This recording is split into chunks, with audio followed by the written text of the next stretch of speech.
रोती बिलखती महिलाएं, लोगों की उमड़ी तमाशबीन भीड़ को देखकर आपको किसी अनहोनी का अंदाजा लग गया होगा।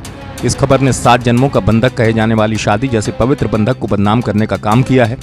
घर आई नई नवेली दुल्हन को लक्ष्मी कहा जाता है, लेकिन बेतिया के मलाही टोला गांव में शादी के सिर्फ 5 दिन बाद पत्नी ने अपने प्रेमी के साथ मिलकर पति को मौत के घाट उतार दिया। घटना कैसे हुआ है? घटना रात में बुला कर करवाया गया है। कैसे?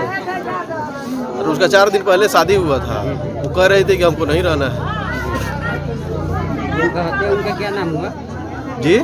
जिनका हत्या हुआ है श्याम जी कुमार। पत्नी का नाम क्या पड़ेगा? आपका नाम? जिनका हत्या हुआ है आपका क्या लगते हैं आप? चाचा का लड़का है।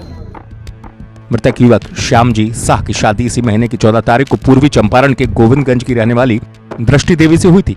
शादी के बाद से ही पत्नी अपने पति के साथ रहने से इनकार कर रही थी, लेकिन ससुराल और उसके परिवार वालों की तरफ से उस पर पति के साथ रहने के लिए दबाव बनाया जा रहा था। आरोपी पत्नी किसी भी स्थिति में प्रेमी के साथ रहना चाहती थी और प्रेमी के साथ रहने की जिद में उसने पति को रास्ते से हटाने के लिए प्रेमी के साथ मिलकर साजिश रची और प्रेमी के साथ मिलकर पति की गला रेत कर हत्या कर दी। कल बैरिया थाने में एक मामला सामने आया था जिसमें एक व्यक्ति की गला रेत के हत्या की गई थी।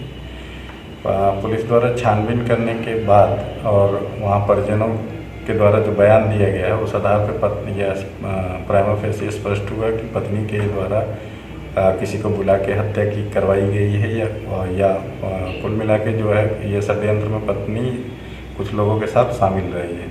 तो उस आधार पर पत्नी को इमीडिएट अरेस्ट करके आगे की कार्रवाई की गई है और इस घटनाक्रम में, इस घटनाकांड में जो लोग अन्य लोग जो शामिल हैं उसकी भी छानबीन की जा रही है और उसके बारे में पता चलते ही उन लोग। इसमें कुछ मोटिव भी स्पष्ट हुआ है? क्या मोटिव है अपनी? एक्चुअली अभी कुछ दिनों पहले ही इनकी शादी हुई थी और जो एफआईआर में जो बताया गया है, जो परिजनों का बयान है, उसके आधार पे कुछ हद तक ये क्लियर हो रहा है कि ये शादी के पूर्व कोई प्रेम प्रसंग का मामला रहा होगा। उसके आधार पे